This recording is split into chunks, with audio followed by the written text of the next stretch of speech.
I don't remember the first time I watched an urban exploration video. I don't think it started as a lightning bolt moment. It just sort of crept in, little by little, until it was the only thing I watched. Most kids around me were obsessed with gaming videos and things like prank channels. But me? I ended up on channels where people walked through empty malls and long-forgotten tunnels with water dripping down the walls and silence stretching for miles. It fascinated me. These were places people had once depended on, places that held stories without ever telling them directly. I wondered what had happened to them, why they had left, why no one had come back. Even at 10, I found comfort in those silences. Something about those forgotten corners of the world felt honest to me, raw, untouched by the polished garbage the rest of the internet churned out. While my classmates were trading memes and game clips, I was mapping out places I wanted to visit one day. I'd dream about it at night, wandering endless concrete hallways, no sound but my own breath and the scuff of my shoes, flashlight beam jittering across cracked tile. I wanted to be there more than anywhere else. I didn't wait long to try it for myself. There was a gas station just off the interstate, a place that had shut down 5 or 6 years earlier after a truck slammed through its front windows. My friend Josh dared me to go there after school one day. I told him I'd already planned to. That was a lie, but it worked. We brought our bikes and ditched them behind the dumpsters. The building looked small behind the road, but up close it stretched deep. The windows were covered in faded boards, and someone had spray painted something unreadable in green across the siding. We stepped behind the counter and found the freezer still half open. Inside were candy bars that had sagged into themselves. The labels were faded, their insides bloated. Being in one of these places felt amazing, more so than I'd ever imagined. It felt like I was stepping into a memory I was never supposed to be a part of. It was one thing to walk through a place and wonder who used to be there. It was another to be a piece of them. I remember Josh making a joke, something stupid about ghosts, but I wasn't really listening to what he had to say. And that was the moment it clicked. I wasn't just breaking into places. I was doing the closest thing to time traveling as possible, stepping sideways into someone else's story. We left after that, but I came back alone a few times.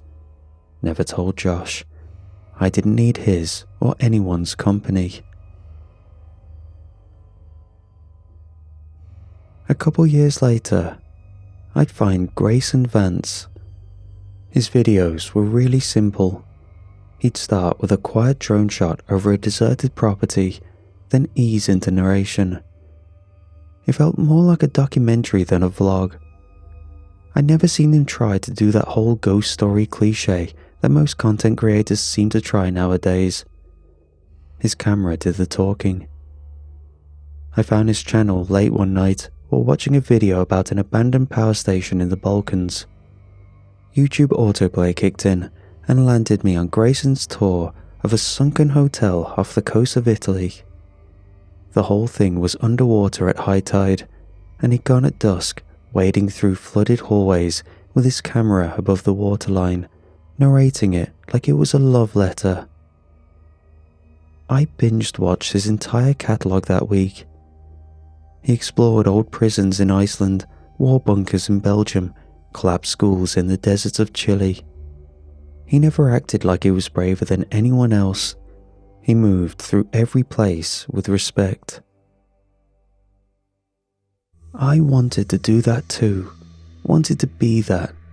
I started practicing with a phone camera in empty parking garages, trying to mimic his pacing. I studied his videos, replayed them over and over, tried to figure out what he looked for. I followed every platform he posted on, commented on everything, hoping one day he'd notice. I didn't even feel like a fan of his, if I'm being honest. He felt more of a teacher to me, guiding me to a future I was destined to reach. It was a Tuesday night, if I remember correctly. I should have been working on a lab write-up for chemistry, but I'd already convinced myself it could wait. I had my phone propped against a glass of water on my desk, headphones in, my lamp the only thing keeping the room from going black. I was scrolling through video suggestions in that half-focused trance I always seem to fall into. That was when I saw it. Grayson Vance, Abandoned Hospital. As per usual, a simple title and thumbnail. Grayson's voice came on almost immediately. He always started the same way, with a brief intro, a few quiet cuts of him walking the perimeter, showing the outside, before slipping inside. I felt my chest tighten with excitement as I realized I recognized that place. I knew those gates, the vines climbing the outer brick wall, the sign half swallowed by overgrowth. I paused the video, dragged the time bar back, and looked again. Then I opened a tab and searched for images of Old Florence Hill Hospital. It matched. My mom would always drive past it when I was younger. The place had been locked up for decades, boarded tight and fenced off, though rumours always floated around about kids getting in through a loose fence. Most said it was used as a psych ward. Some claimed it was a treatment centre for violent offenders. But regardless, Grayson was inside. He moved through it slowly, panning across doorways and peeling walls. The audio picked up the creak of his boots on the tile, the quiet drip of water hitting metal somewhere in the distance. I couldn't believe it. He was only 30 minutes from where I lived. Grayson reached the hallway. One of the walls had collapsed inward, but he edged around it, ducking under rebar and drywall to step into a room that looked like an old kitchen or freezer storage. A row of broken industrial shelves leaned against the wall. Behind them, half hidden by a stack of toppled boxes, was something metallic embedded in the floor. He adjusted the focus, stepped closer, and knelt beside it.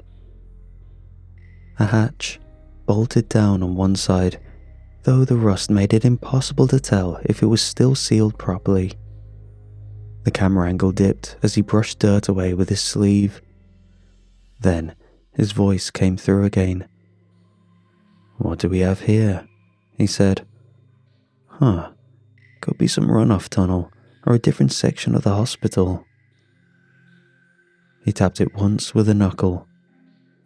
"Tell you what, guys, if this video hits 1,000 likes within 24 hours, I'll come back and go down there."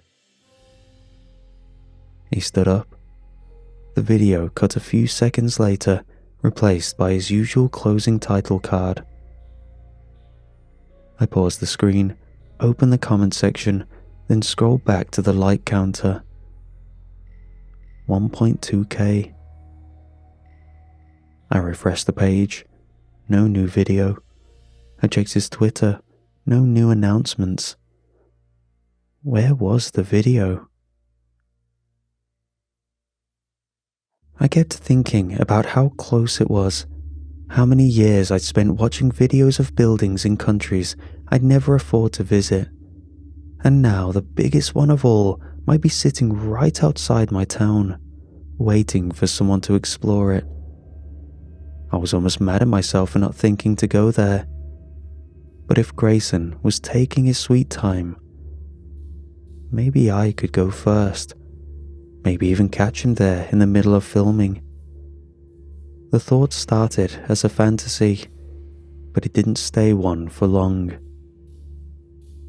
Just a few minutes later, I had dug out my dad's old camcorder from the top of the closet. The battery was swollen, but it had a backup pack from a second-hand store I used once for a film project. I charged them both and tested the mic in my room. The flashlight needed fresh batteries too, so I biked to the gas station near the highway and picked up a 6-pack. I wrote a note and left it on the fridge so my mum wouldn't be worried. Something about group study. Every few minutes, I would imagine running into Grayson down there, what I would say, how I'd play it cool, maybe help him film, maybe even scare him a little and record his reaction. He'd laugh, we'd talk gear, he'd realise I was serious about this stuff, that I wasn't just another fan trying to leech off of his name. I packed everything into my school bag and zipped it tight. Before I left the house, I stood in front of my mirror, held the camera up to my eye, and practiced an intro. The words felt weird in my mouth, but I got through it. This could be the start of everything I'd ever dreamed of. The sun was starting to set when I got there. It hung behind a screen of clouds, turning the sky into the colour of copper tarnish. I left my bike stashed beneath a cluster of dogwoods across the road and crossed the gravel shoulder on foot. The outer gate had collapsed inward, its posts bent and the chains slack enough to duck beneath. The hospital loomed ahead. The windows had been busted out. What remained of the glass clung to the frames in jagged patterns, catching the last light and reflecting it. I pulled out the camcorder and switched it on. The battery held steady, the light on the side blinked to life, casting a small circle ahead of me. I hit record and held it at chest level. "All right," I said. "I'm standing just outside Florence Hill Hospital. I'm here to see if I can find the spot Grayson Vance filmed in his latest video. There's supposed to be a hatch in the basement or storage wing. He said he'd go down next time, but I figured, why wait?" The intro came out stiff, but it felt good. I stepped inside through a doorway where both doors had been torn off. The floor inside had warped from years of neglect. Dust and leaves had gathered into piles along the edges, and most of the tiles had cracked. The air hit me at once, wet, stagnant, and full of mildew. It clung to the inside of my nose and sat heavy in the back of my throat. Graffiti covered the walls in bursts of neon and black marker. A lot of it was nonsense. Tags, cartoonish faces, crude jokes. But a few names repeated across different wings. I used those to orient myself, checking Grayson's video again, following where the camera panned across doorways or the way light had come in through broken window panes. I stopped every few minutes to get my bearings and film another few seconds of commentary, though my voice kept slipping into whispers without meaning to. The deeper I moved, the darker it got. Most of the corridors were blocked by fallen ceiling panels or crushed furniture, but the route from the video matched just enough for me to follow it. After 15 minutes, I started to recognize the pattern of damage from his footage, the watermarks on the ceiling. I was close. The hallway at the end of the service wing curved slightly to the left and kept going until I hit a dead end. I had to double back and rewatch part of the video again. Grayson had veered off behind a broken freezer unit next to a side door labelled Storage 3C. I retraced my steps and found it this time. The freezer door had rusted off its hinges and now leaned sideways into the wall. Behind it, past a tangle of old shelving and a disassembled mop sink, sat the hatch. It already stood open, which fueled me with excitement. The hatch itself was round, heavy looking, with a series of bolts punched into one side and scorch marks fanned out across the floor. I angled the camera toward it and whispered, "This is it. This is the hatch from the video. Grayson is probably down there as we speak. The hatch is even still open."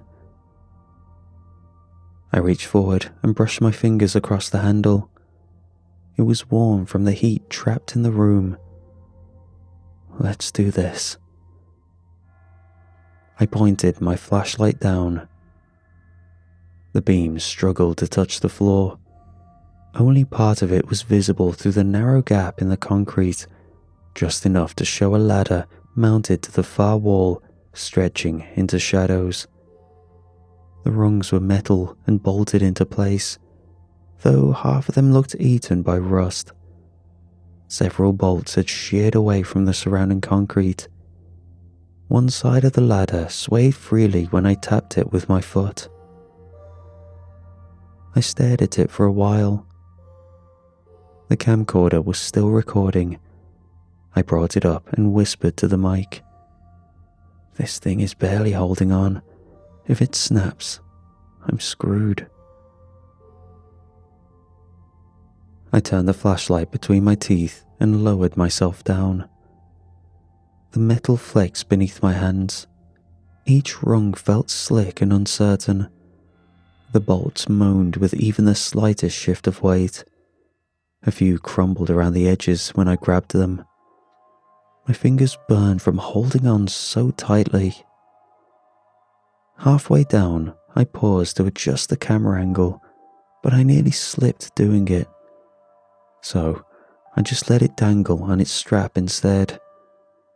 I could hear my breath echoing off the walls. When I reached the floor, my boots hit uneven concrete.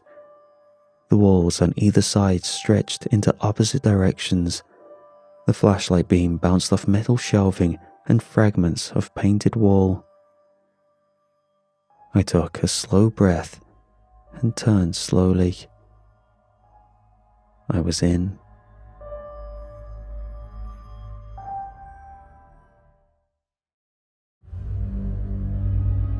The room was enormous.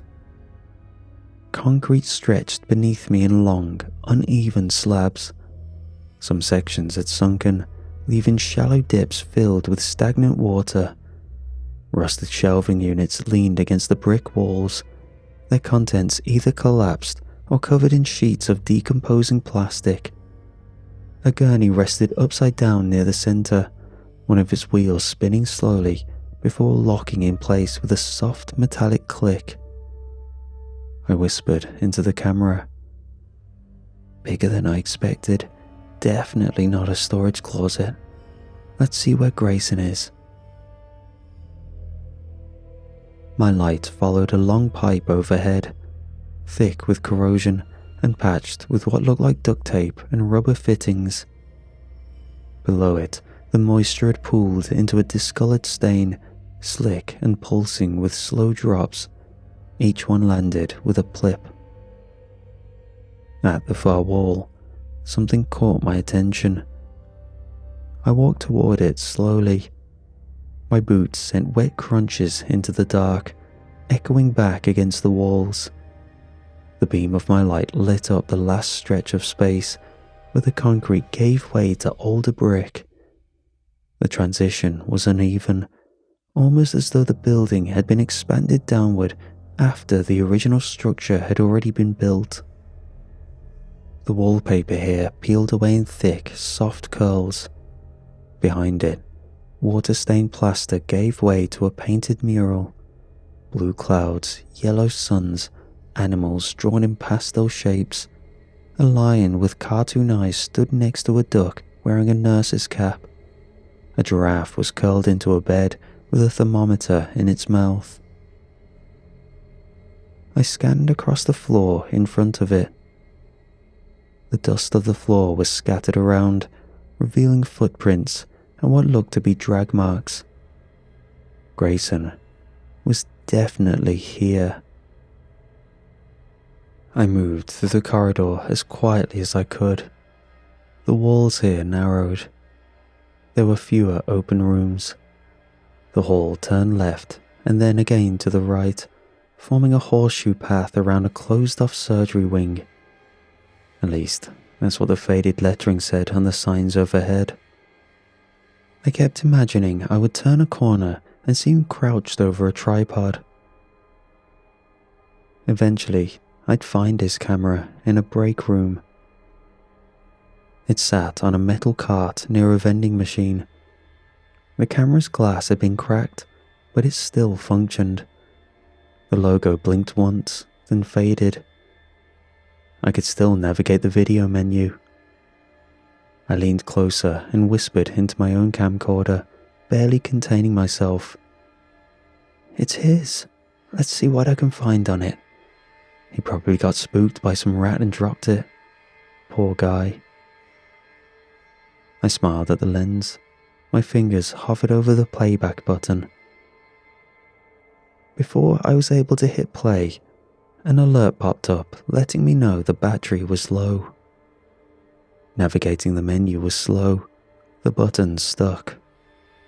A couple video files sat in the memory. I selected the most recent one and hit play. The footage opened with Grayson already exploring the basement, but the screen was entirely black. I thought maybe the file had corrupted, but the audio continued. A wet, slithering sound dragged across the speakers, something heavy scraping against concrete. Then something else. Shallow breathing. Metal clattered in the background, followed by a wet cough, then gurgling. It sounded close to the mic. I leaned in. I moved to rewind. I was curious as to what had happened, but the display blinked once, then shut off. The battery died in my hands. I could have left then and there, maybe even should have, but I didn't. Grayson was down here somewhere. Maybe something had spooked him into hiding, but I just imagined myself doing something that scared even the most popular urban explorers. I saw an opportunity. This was my one and only chance to be a part of it. So I walked. Dust turned to grime. Drawings on the wall transitioned to a pale green beneath layers of peeling white. I passed a rusted wheelchair with 2 broken footrests and a dried smear along the cushion. Beyond that, a row of cracked observation windows stared out into padded cells. The padding had been torn open, foam exposed. Some of it was darkened with rot. I stepped carefully, trying to keep my breathing even. The camera picked up everything. I made sure of it. The hallway ahead sloped slightly to the left, its walls warped from years of water damage. I moved slow, careful where I stepped.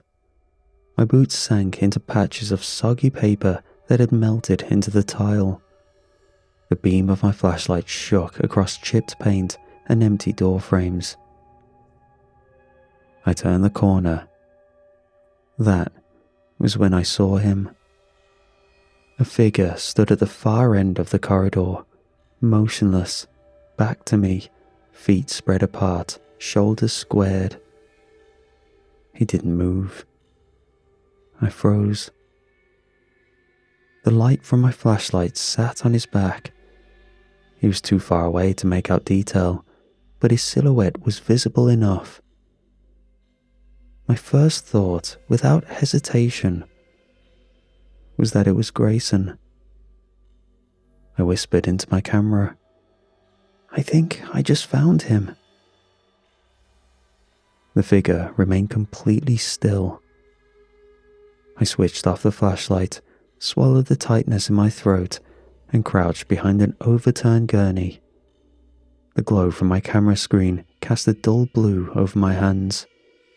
I angled it toward my face. "All right," I whispered.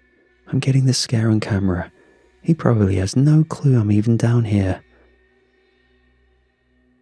I stood, slowly, careful not to let my shoes drag. I inched forward, heart hammering in my ribs. The silence stretched. My mouth had gone dry. I kept one hand steady on the camcorder, the other clenched in my chest. I crept behind him, close enough now to make out the seams on his jacket. Then I jumped. "Yo!" The figure whipped around, faster than anything I had ever seen. I caught a glimpse of the bandages, thick strips, yellowed with age and grime, wrapped tightly across his head. Only his eyes were visible, red and bursting from blood vessels that had ruptured beneath the lids. Before I could step back, he slammed into me. His forehead cracked against my cheekbone with a thud. I hit the floor. My camera tumbled across the tile, bouncing into a pile of torn insulation. My flashlight clattered near my hand. I gasped and rolled, grabbing for the light. When I found it, I twisted the switch until it clicked back on. He stood, only a few feet away, swaying slightly, the folds of his straitjacket heavy with sweat and filth. The straps wound tight across his chest, soaked through. His face was covered in bandages that had melted away around the mouth, exposing jagged teeth and gums coated in black rot. Dark pus clung to his lips and dripped into the collar of his jacket. His breath wheezed through clenched teeth. The sound reminded me of water caught in a clogged drain. I launched myself upright and ran. My boots slipped on the slick floor. I nearly lost my footing at the first corner. Behind me, I heard him, or it, scream. Wet, shrill, cracked in the middle, and then the crash of his body slamming into metal. He was chasing me. Gurneys shattered as he ran through them. I heard wheels spinning, furniture scraping across the floor, something heavy hitting the wall. He made no effort to move around anything, just slammed through them, tearing it and himself apart in the process. Every corner turned, I expected him to cut me off. I heard him gag, then cough, then drag in another breath through mucus and bile. His body slammed against the corner I'd just cleared, and he recovered fast. Another screech, this one higher, almost animal. I barreled through a doorway and nearly tripped over a table flipped on its side. I vaulted it. Behind me, I heard his body hit the edge and roll across it. The screech of nails or teeth or something sharp dragging over the surface, followed by a thump, then more footsteps. I glanced over my shoulder just once. Bent forward, face slack, drool mixed with black fluid trailing behind him in globs.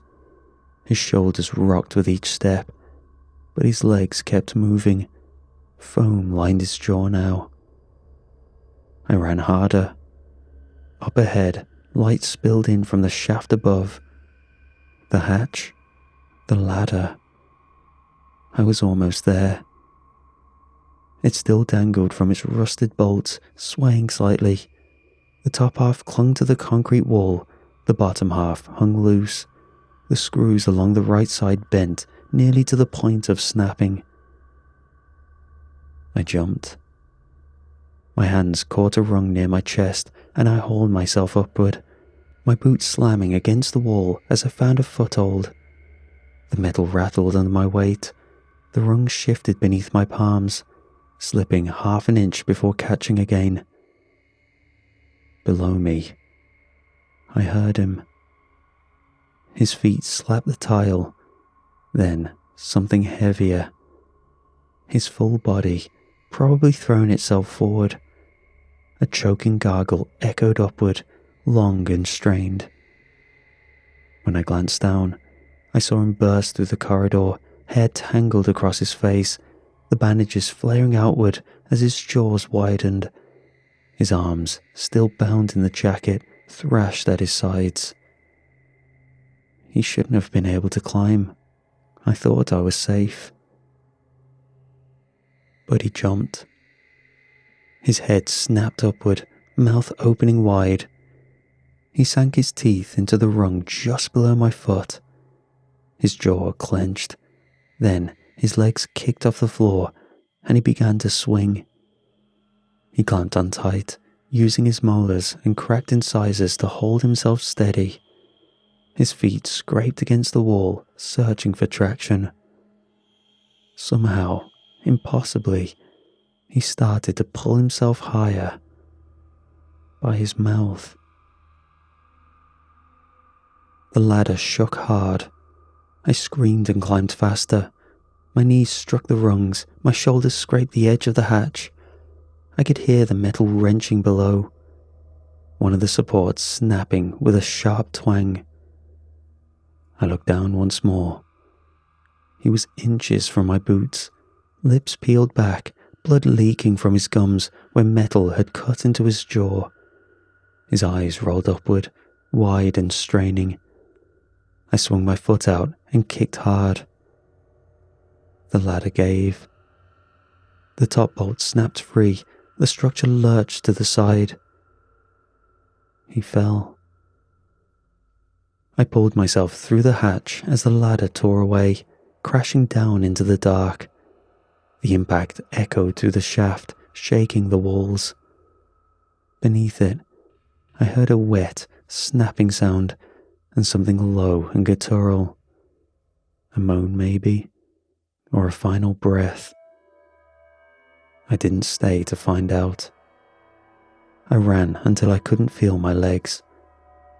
The hospital doors passed in a blur. The light outside had shifted to blue.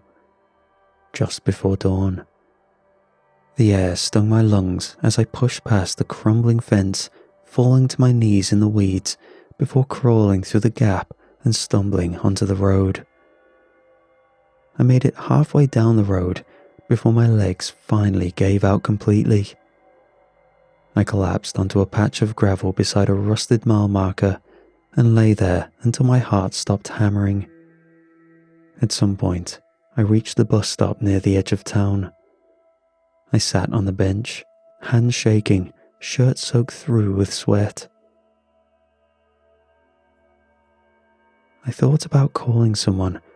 I thought about telling the police, leading them to the hatch. I even pulled out my phone and started to dial. Then I stopped. They'd ask why I was there, why I didn't call earlier, why I didn't stop when I first heard something. They'd search the hospital. It would all come back to me, whether that thing in the straitjacket was human or not. I killed it. And so, I just went back home. Grayson never posted again. His channel remained untouched.